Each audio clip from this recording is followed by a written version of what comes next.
Hey, so I wasn't planning on making a video today, but now that the UnitedHealthcare CEO shooter has been captured, I thought it would be a good idea to break down what's in this guy's head. And let me tell you, head is exactly what I think is on his mind, as in mental health. That didn't sound right. Anyway, the guy going through his social media posts really seems to be focused on anxiety, depression, and what corporate America is doing to Americans, especially younger American men. And he actually compares America today, especially what the corporate elites are doing, to Rome and the collapse of ancient Rome, where basically ancient Rome had elites running circuses and entertainment venues to entertain the masses and give them more holidays and give them more social handouts, more socialism essentially, while the elites controlled that messaging. And because of that lack of activity amongst society, the overall fabric of society and militarial strength of Rome weakened and eventually collapsed the culture of Rome and then the country, the fall of the Empire of Rome. And he compares this to America, how potentially by even retweeting tweets like, posts like Alex Hermosi suggesting that Netflix and DoorDash and true crime shows on TV are basically the death of America. You kind of combine this with his analogies to Rome and his comparisons to mental health, and you start getting this more complete picture about who this person is. This is a 26-year-old, apparently named Luigi. I'm going to mess up the last name, but I'm going to go for it. Luigi Mangione. Sounds like an Italian name. Apparently, the guy's into fitness. Okay, I mean, I don't know. Let's. I don't know what gives that away. The Pokemon, or I don't know. It looks like he's got some, screws. Or those are 4 screws here somewhere in, frankly, what looks like his lower spine here. That doesn't look. Those are big. Those are like 3-inch screws there. Here's the full picture. So it seems like this is somebody who has a lot of, opinions about health and then really just success in society, but also somebody who's potentially had problems with the healthcare industry. Somebody who has this in them has probably had a lot of experience with healthcare. And anybody who's really experienced healthcare has had frustrations with healthcare. You might know I had triplets in February, on the 2nd of February, and one of them almost died. And of course, if it weren't for medicine and doctors today, she would have died. Summer would no longer be here. But what's remarkable is, as a family, you can have a maximum out-of-pocket on your insurance, which we had, a family maximum out-of-pocket of $7,500. But we had another 30 or 40 or it might be up to $50,000 of bills now that came to us. And these are companies like, sorry, your insurance denied this and this and this, anesthesia this, care for this, that specialist out of network. And we're like, what do the words maximum out of pocket even mean? We're like, oh, okay, yeah, $7,500 turns into $30,000 to $50,000. If we were in the situation we're in now, I mean, knock on wood, thankfully we could pay that. We'd be like, what the hell? Anyway, let's take a look at a little bit of the postings here and try to understand a little bit more about this person. This is allegedly their X account, which it's possible it's going to end up getting removed before long. But anyway, this account had like a few hundred to a few thousand followers, and now it's almost at 100,000. So the person's just going viral on X right now. They did get arrested. There's a video picture of him somewhere sitting in the back of a police car. But anyway, the person's arrested. It is suspected that this is the potential killer. 26-year-old Penn student or ex-Penn student. And so let's go through some of the things he talks about. One of the books that he highlights in sort of his X history, his post history here, is What's Our Problem?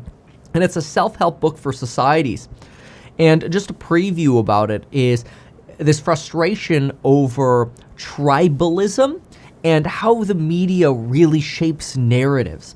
One of his other X posts, which I'm trying to give you a condensed version of everything that's going on here, compares the titling of media posts from here's an informative, let's say, newspaper title to one that actually engages in people clicking on it, right?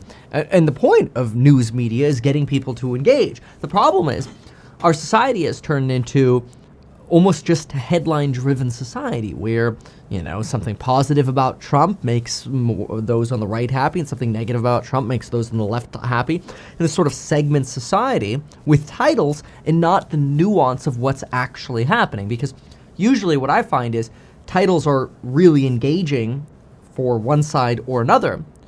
But then when you kind of go through the details, you kind of see more similarities than you see differences in sides usually.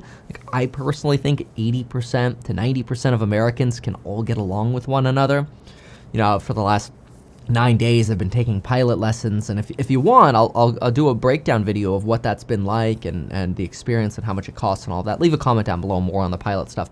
But anybody that I meet in the world, whether it's in piloting or in finance or in banking or whatever, I feel like I can, go have a coffee with 99% of people out there. Like, I don't care where you're from or what your name is or your culture or whatever. Like, I feel like we just get along. So, and I think that's kind of what he's trying to highlight here, is this idea of how social media is causing really a mental health problem. And what's really interesting is there's actually a mental health program that UnitedHealthcare has. Remember, the CEO that was shot was the CEO of UnitedHealthcare.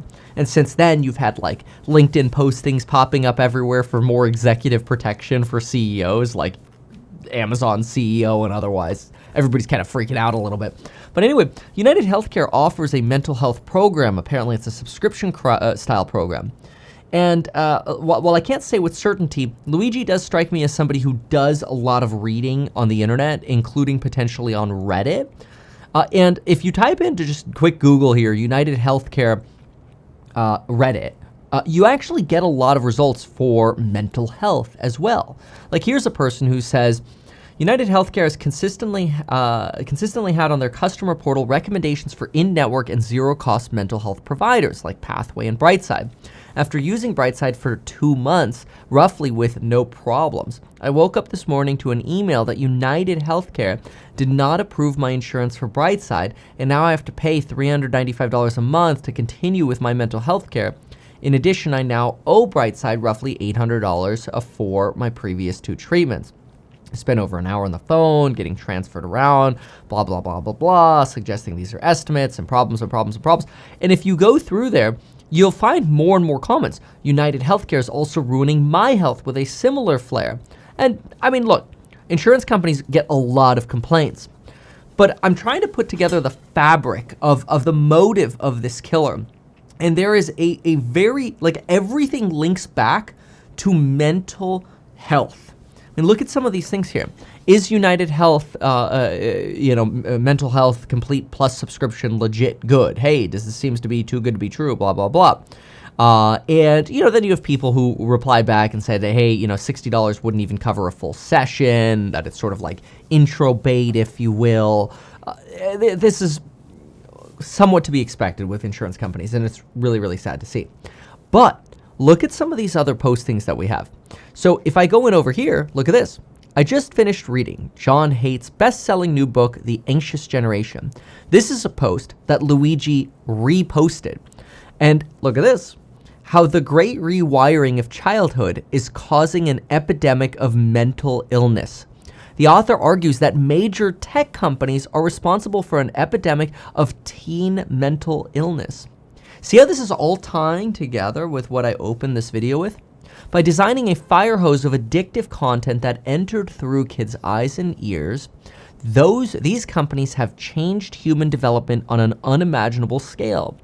The book marshals an abundance of evidence to show that rates of teen anxiety and depression began surging across Western nations between 2010 and 2015, in the years when Facebook introduced the like button and Instagram took over the world. And you can sort of see this sort of inflection point right here in this chart, at least around 2016, and where you see these reports of anxiety and depression really skyrocketing from stable around 10% to now closer to 20 to 25%. It's worth noting, by the way, my personal experience with anxiety is that I've quite frankly feel like I've battled like 15 years of anxiety, which puts us around 2009, which is quite interesting because the App Store I had I had an iPhone in 2007 when the first one came out. There was no App Store until 2008. I signed up for Twitter in 2009 when the App Store was out, which came out in 2008. Kind of interesting. But I also sort of aligned that with potentially alcohol, which I haven't had a sip of alcohol in almost, 3 months now? So I don't know what came first, like the social media or alcohol, because, if you drink alcohol, your anxiety goes away instantly. It feels great. But then around the same time next day, you have anxiety again. And so it's sort of like, all right, back to the the coffee. Some people say coffee causes anxiety, but nobody drinks more coffee than I do. Nobody knows. And it doesn't give me anxiety. Anyway, let's keep going with this. Let's look at something, because I want to get to the Rome parts as well. It's important to note that the advent of web and flip phones in the late 90s wasn't accompanied by a corresponding rise in depression or anxiety. But with the introduction of the smartphone and social media in the late 2000s, the transformation was immediate. This is a very anti-social media kind of like posting here. In fact, look at this. Andrew Huberman Luigi reposted smartphones and social media, the impact on mental health and brain plasticity. There's talk about people with Asperger's and how they're really good at maybe running startups. There's talk about artificial intelligence. There are complaints about how artificial intelligence could potentially damage society. And how, there's a little bit of talk here about atheism and Christianity. But what I even found more interesting was, look at this. This is an actual write rather than a repost by Luigi, just so you could see some of his writing. The modern Japanese urban environment is an evolutionary mismatch for the human animal. Okay? So in other words, he's basically saying Japan today doesn't work with humans. Got it. Okay, that's the premise. Let's see what his point here is. The solution to falling birth dates, I think he means rates, isn't immigration, it's cultural. Encourage natural human interaction, sex, physical fitness, which we know he's into physical fitness. We saw the pictures. In fact, if you go through TikTok, they're like TikToks romanticizing, the shooter because of just the images people have seen with his face mask off. Okay, so ban porn star pocket pussies. Replace conveyor belt sushi and restaurant vending machines with actual human interactions. Replace esport cafes where young males earn false fitness signals with athletics in school. Okay, so no esports and actual athletics. Heavily stigmatize maid cafes where lonely salary men pay young girls to dress as anime characters. Interesting. By the way, I will say, when I go on runs, I feel way happier. Like when I'm actually out in the environment, my happiness just goes through the roof. Revitalize traditional Japanese culture, whether it's karate or whatever else. Take a look at this. This quotes sort of a photo here of Japan being at the brink of being unable to maintain social functions. So kind of interesting. No, this person's getting flamed, mind you, now. How dare you be so cringe? Millions thirsted for you. Oh, hell no. I'm confused as to why everyone in the comments is saying he's right wing. Isn't he just saying we have to have more human interactions? What, just be careful with how I'm purposely trying not to read the comments because I just want to have sort of my own raw opinion of this. So I'm trying not to look at the recent stuff that's posted on him. What was this? If you want to understand men better, just look at all the movies they've made, books they've written, and games they've invented when they're young. This is by Daughter of Wolves. Okay. Anyway, almost every single one of the things that young men write or script is about a young man being thrust into a position or situation he doesn't know he can overcome. Many times he actually believes he cannot.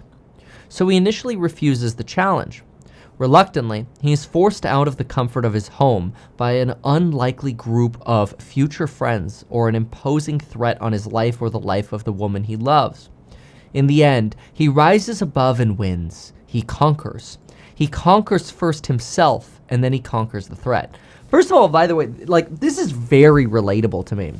I believe that people don't actually get happiness from money or things.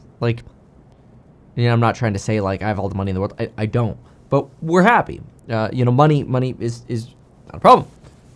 Have a plane. Trying to learn how to fly. Like, it's fine. I'm trying to say materially, I think we're very, very satisfied. But what I found is that correlates to happiness like negative. It's almost like the more you have, the more problems you have. So what I found creates much more happiness, at least in my own personal life, is struggle and success. And that's somewhat similar to what they're saying. I'm not trying to say I got that idea from them. I've actually, if you've been a part of the channel for a while, you've known that I've talked about this, that, you know, people are most unhappy when they retire. You know, the first period of retirement is great. Yay, I can do whatever I want, Mai Tais on the beach, but eventually that gets old. You need a challenge. You need a project. It's like my dad, he's retired. I'm like, Dad, we need to, this new dog that is a member of our family, the Golden Doodle, he needs professional training. But my dad refuses to let go and let us take the dog. We'll pay for it to get professional training so he doesn't jump on my 9-year-old and 6-year-old and knock them back into a wall and bang their head. You know, if it does that to a baby, you could kill a baby, right? Like, the dog is a puppy. It needs to be trained. And so it's kind of weird, but we kind of invite him over less because he comes with a dog who is now a threat to the children because it's a playful dog, but it's huge. It's 80 pounds and we have 5 1-year-olds, right? Yes, long story. But my father doesn't want to train the dog at a third-party trainer because he wants to train the dog. My dad has 0 experience training dogs. But I sort of liken this to him needing a project, something to do, and how dare we want to take that away from him? Okay, well, logic would have it that you should, but this is the nature of humans, is you must have some challenge to conquer. Men are made for impossible situations and daring feats. They are born with a hero's heart. This is innate. I've watched it myself and my husband as he figures out how to provide a desirable quality of life for his growing family. I love this. 6.9 thousand likes. Let's go. I've watched as he's pursued that more and more aggressively over time, and I'm watching it again, but in a different way with my son and the games he invents. This is the heart that society is trying so hard to quash, and women are the ones who can help protect it. Now, this is very interesting because, see, like, these are all like messages that are almost catered by this Luigi person to make everybody sort of stop and pause for a moment and go, is society truly doing this? I would argue, yeah. I actually, you know, I'm not here to express an opinion on murder. I think murder is terrible and bad, and but again, this video is not about whether killing is right or wrong. It's about analyzing Luigi, and this is very, very interesting. These sort of breadcrumbs. See, here's that Alex Hormozy post that he reposts. Netflix, DoorDash, and true crime podcasts have stolen more dreams than failure ever will. All right, that's sort of like the Harry Potter J.K. Rowling quote. It is better to have tried and failed than to have never tried at all, because failure to try is failure by default. I have that one memorized because it's impactful to me. Like I always say billionaire or bankrupt, and that's like for example house hack or robohack. Robohack.ai, househack.com. You can learn more about. We got fundraisers closing for those this week. I think there are only a few spots left for the RoboHack one because that's limited to 99 investors. Househack is limited to I think like a few thousand. So the limit's much different. But anyway, what's really interesting is that line I have it memorized because I always joke billionaire or bankrupt. And it's because I really believe, like, I would rather fail doing what I believe in than to not try. So, anyway. Okay, so what else do we have here? It'll soon become ubiquitous amongst upper-class families to restrict kids under 16 from using social media. And he's reposting this. He's basically saying, look, like, I support this. I support this restriction of social media. I don't like I know it's weird for me to say because I'm obviously on social media, but I'm kind of anti-social media too. I somewhat always have been. When I started in my real estate career, when I was 18 years old, I'm like, I hate this social media stuff. It just seemed so superficial, and you couldn't actually have like a real conversation with people. It's one of the reasons I'm not actually the biggest fan of X, although I use it all the time, because the depth is frequently missing.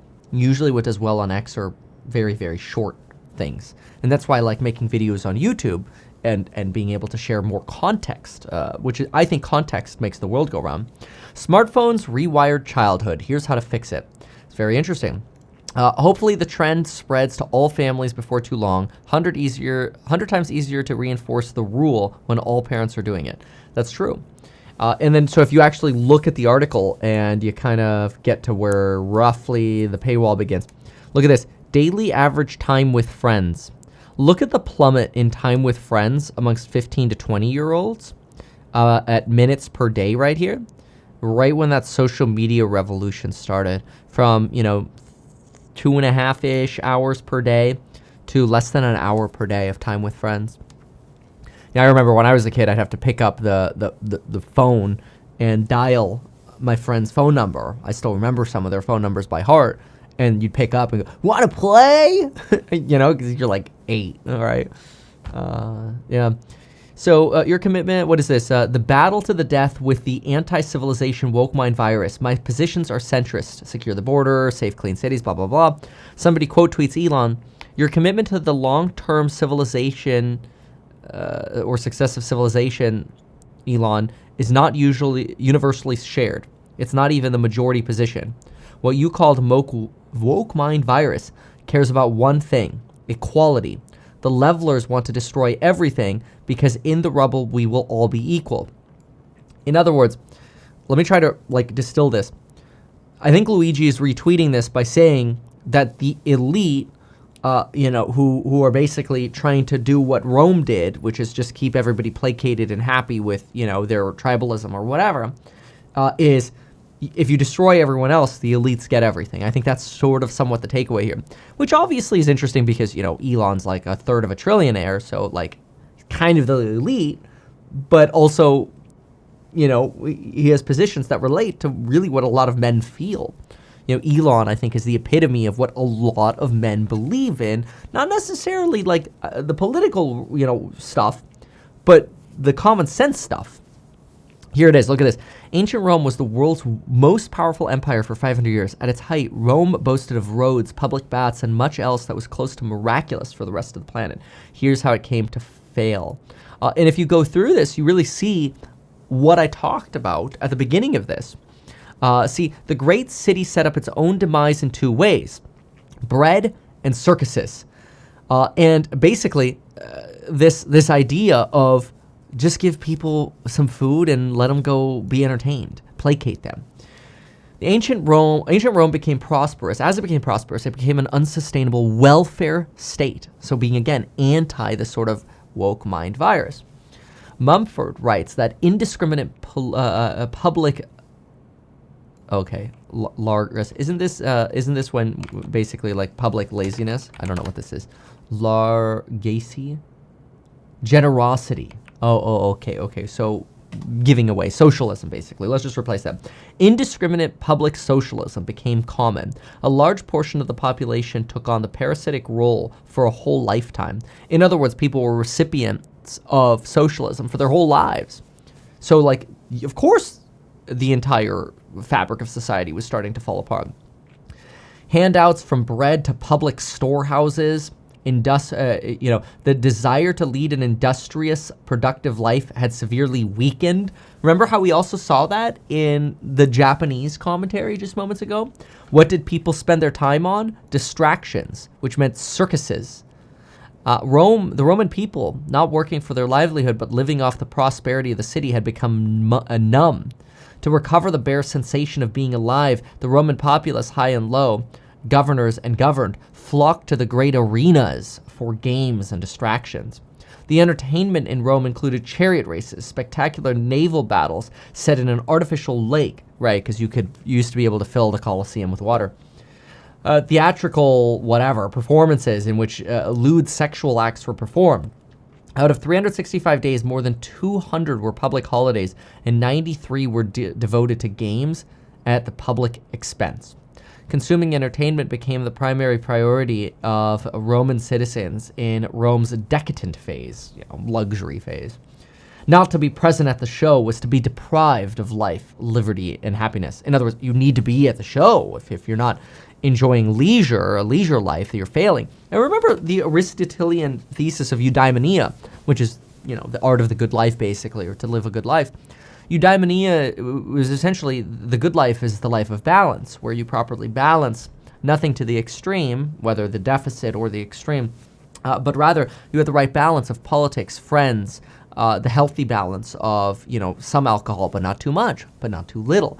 That's not trying to make an anti-sobriety argument. It's just, you could say that about cocaine, like, oh, just have a little. No. It's like the overarching idea of not too much exercise to where that's all you do and it sacrifices other things, right? Because I think we can all agree that exercise is healthy. No exercise is bad. A good amount of exercise is great, but too much exercise can also be bad, not just physically for you, but the time you now sacrifice for other things. And so that balance is very important to the ancient Greeks. But here in the ancient Roman culture, we basically have leisure to the extreme. Some leisure is great. Too little leisure is bad because you burn out. Too much leisure breaks you and it breaks society. Ancient Rome could put half of its population in its circuses and theaters at the same time.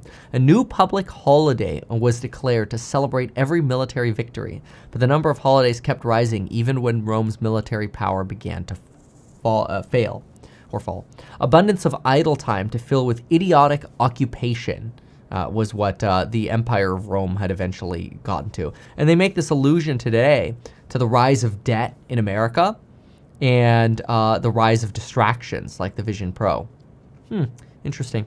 So, okay, we've reviewed this, we reviewed this. What is this? We talked briefly about this. We talked about this. Look at some of his emojis here. Computer and reading, ninja emoji, working out. The ninja emoji one I think hits hard. Cows and judges equals balance in life. Mushrooms. Oh, psychedelics. Okay. And then the ape mind. That's interesting because there's actually a post as well where they talk about, he literally says 92% of murders are caused by men.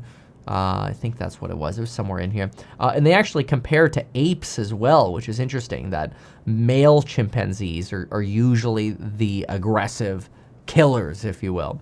So this is a lot of very, very interesting commentary here. But it all comes back to this idea of why is everything about this mental health balance, anti-social media, anti-tribalism, anti-socialism, and pro-struggle, success, pro, if you will, the manliness of exercise and conquest rather than distraction and Netflix and chill, right?